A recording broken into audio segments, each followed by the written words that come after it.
China and India need each other. Just look at technology. Hong Kong, San Francisco, China and India are locked in a tense diplomatic and military standoff after a deadly border skirmish earlier this week. The economic stakes are high too, given the huge trading relationship and particularly close ties in technology. India imports more goods from China than any other country.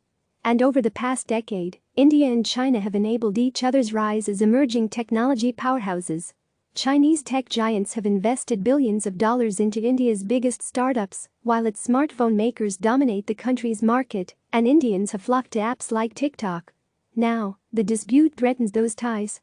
Growing anti-China sentiment in India has already led to calls for a boycott of Chinese products and services, while new rules on foreign investment could constrain China's ability to cash in on India's internet boom.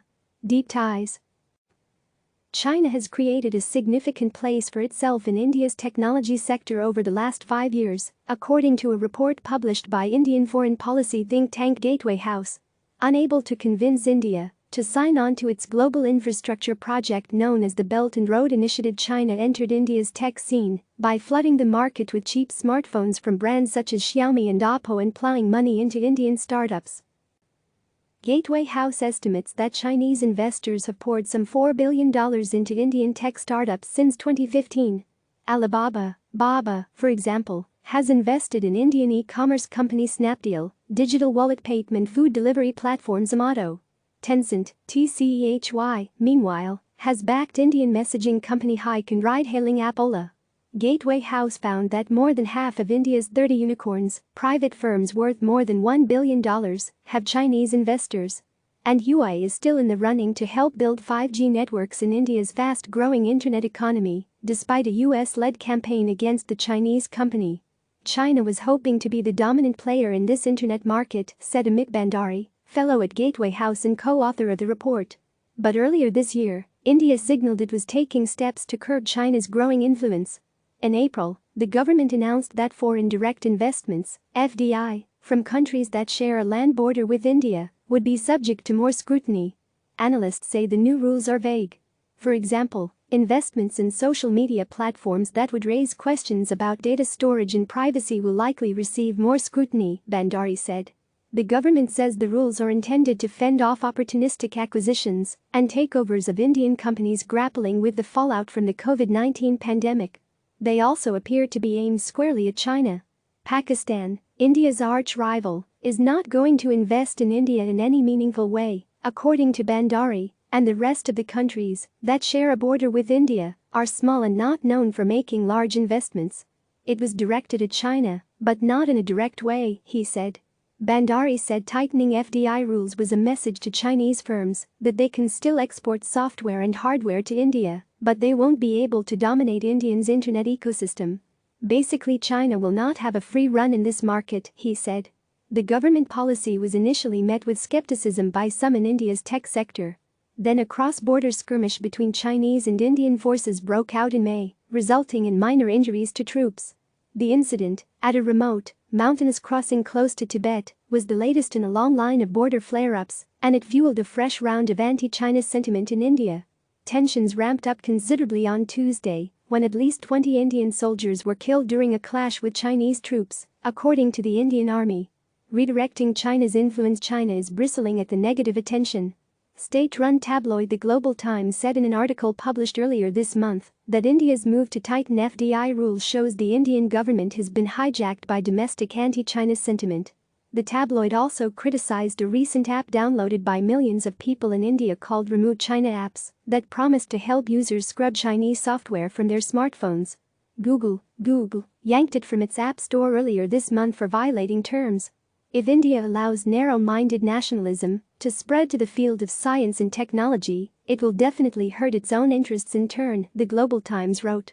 Chinese companies are seeking to establish a long-term presence in India, and their investments in Indian companies give them an enduring stake in the market, according to a Brookings India report published in March.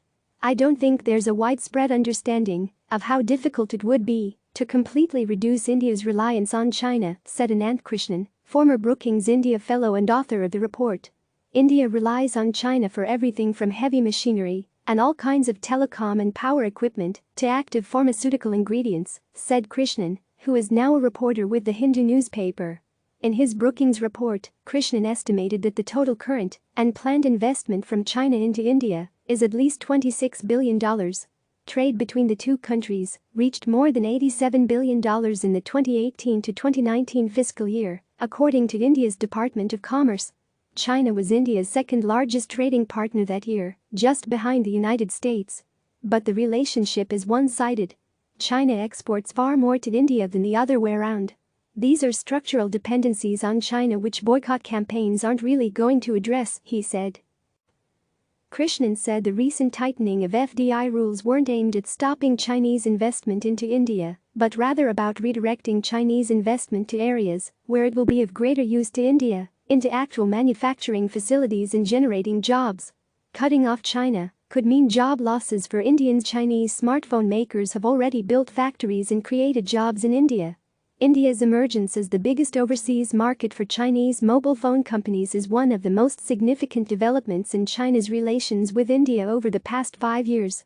Last year, 4 of the top 5 best-selling smartphone makers in India were Chinese: Xiaomi, Vivo, Oppo, and Realme, according to market research firm IDC. South Korea's Samsung, the only non-Chinese brand, was the number 2 seller.